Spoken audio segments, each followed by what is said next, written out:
Hello everyone, welcome back to Pommyinoz. I hope we're all doing really well. We're like, what are we now? Lockdown 5.0, 5.5? Seems to be never ending, doesn't it? But thank you for joining me. This kind of content keeps me entertained, so I hope it keeps you entertained. If you want to hear more from me, please drop a like, please drop a subscribe. It does mean the world. If you are a returning Pommyinozer though, thank you very much for joining me again. I hope you're alright. I hope lockdown's treating you well, or life is good wherever you are in the world, and obviously life is good wherever Pod is in the world, because Carlton got up this weekend. Thank you very much for everyone who joined me on Blue Abroad's watch along. I did that with a good mate of mine, Swoop Luke, and it was, I've got to say, one of the weirdest sensations I felt, seeing my mate fall into angst and agony and me enjoy it. Would I change it? No, but it was pretty good. It was pretty good.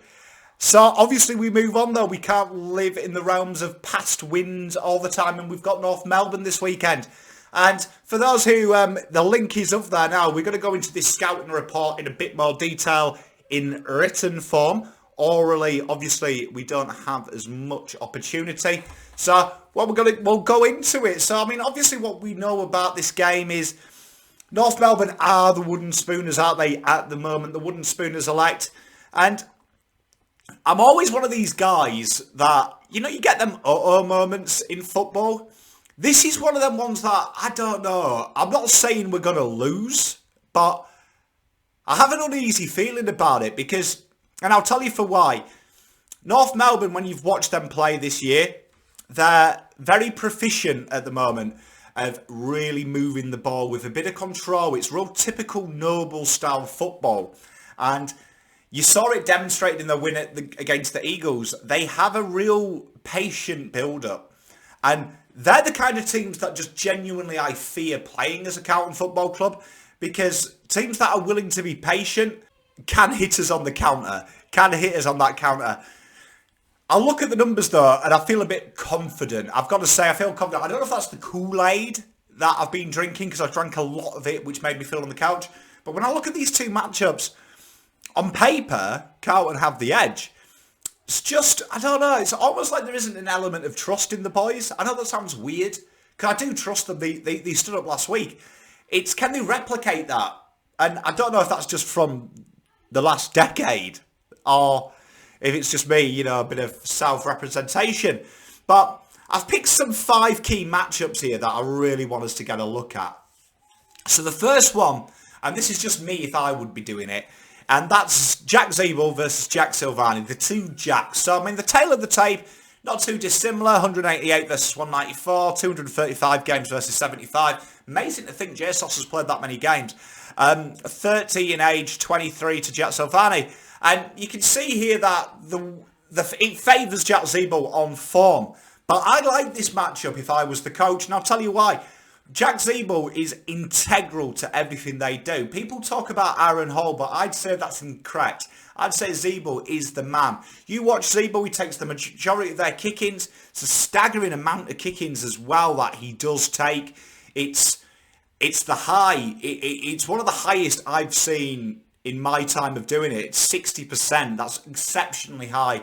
It's phenomenal. And what Zebo does is he utilises their ball movement to his strength. He really is their barometer, their kind of like metronome of tempo. And I think what Jack's got to do here is really stay on him. Now, 59 to 41% in that favour isn't a high winning percentage. Anything below 60, you're talking like real minute factors. But I think Jack Sylvanic can really give us something there. I really do think he can. I think he gets pressure well, he gets in the vicinity well, and sometimes that's all you need. And one thing Jack does, and this is something you've got to do with Zebo, is you take away his strong side. He approaches his opposition from the strong side. Now, there's no stat measurement for that, but it's very integral because it makes them kick across their body. And as we've seen a few times in these videos, when you kick across your body, you usually have issues. Next matchup we're going to look at, and this one is probably more for my own sick fetish, but it's Cam Terhar versus Liam Stocker. Now, as you can see, not much really separating them, bar 5 centimetres and a few games. Now, The win percentage is in Zerha's favour. Obviously, he's played a lot more games. There's a lot more body of work for us. But it's interesting. If you actually flip that stat for the last two played, Stocker is actually 46 versus 54. Now, what Stocker does really well, and why I like this matchup, is both of these are real mongrel type footballers. They're really strong. They're really tough to the ball. And I think that Zerha, when he gets loose on his chains, kind of a bit like De Goey in that aspect that once he finds the ball and he gets in the game, he can impact it. Stocker has really impressed me with his ability to run all day and really impact the game in all the four quarters. If you go through his body of work, he's consistent throughout the quarters, and he really does give you a good quarter towards the end, which is really key for this one. So I like that matchup, and I think that could work because Zerha is a very integral part of how North Melbourne play. The next matchup we're going to look at is the Mackays. I'm excited about this one.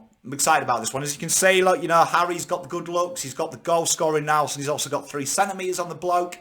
I think this is a really good matchup. Now, you can see it's a landslide to Harry.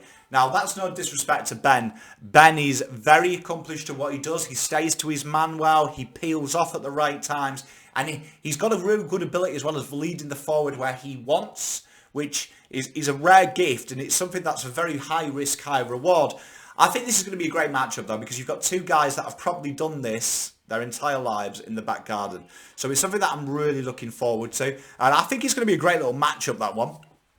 Next one I picked up is Todd Goldstein versus Tom Koenig. Now, we talked about landslides. I think what TDK does well is, although he's still in his kind of transitional stage of becoming a fully fledged ruckman, he's still like a baby ruckman, is even though sometimes he gets outgunned, what he does exceptionally well is his ability to impact. To impact when the ball hits the deck. So he kind of goes into these contests knowing he's lost the hit out, but he's got a backup plan. And that's interesting because only 30%, around 30% of Todd Goldstein's hit outs direct to advantage. So the ball quite often hits the deck. Now, if you watch Todd Goldstein, and I'll bring up this slide here, how they play in their ruck, as you can see, is it's kind of like middle to the right. He kind of taps down forward.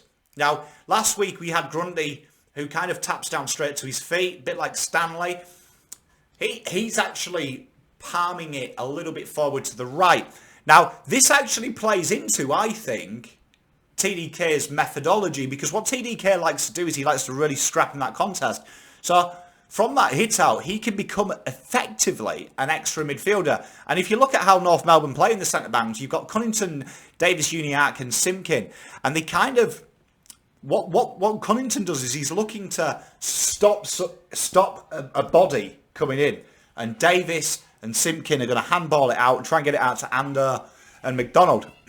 Now you're going to have TDK there, and TDK there can really impact that situation. So that's something that I think is something that I would be looking for this week. And the final one we're looking at, and this is going to be an exceptional one because I love these two footballers, Luke Davis-Uniacke and Sam Walsh. And these two guys are two guys that I really have a lot of time for, particularly Luke Davis. I'm really enjoying his development, and it kind of gives us hope for Dow because you can see what North have done with him. They've managed him exceptionally well. They have just given him game time and they've backed him in and they've had faith, and now it is paying dividends. Sam Walsh, on the other hand, for me, best player in the competition at the moment.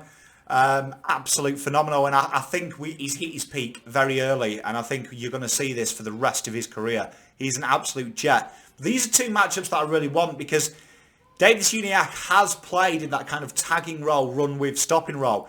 It's going to be a really great matchup here because Davis has got the engine to keep up with Sam Walsh. He's got a bit of strength, and it's kind of what you want to see. You want to see these two young guns going, because what is really remarkable about this, and the final slide will show, is just how I think they'll line up. North Melbourne play a really proficient type of game plan. It's really an advanced technique nowadays.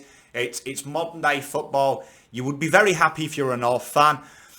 And it's going to be a tough game. But one thing with North is like all young kids, and we went through this in 2018, 2019. If you can keep the pressure, you can take away their space. It's a bit like how you play Collingwood in the terms of, Geelong, where you attack that space. You can do that. You can really pressure them. Eventually the wheels do fall off, but they're a very hard to the ball side. They've got a great mix, as you can see, of youth and and kind of like young bodies and older bodies and wiser heads. And it's a side that's really, for me, it's developing well.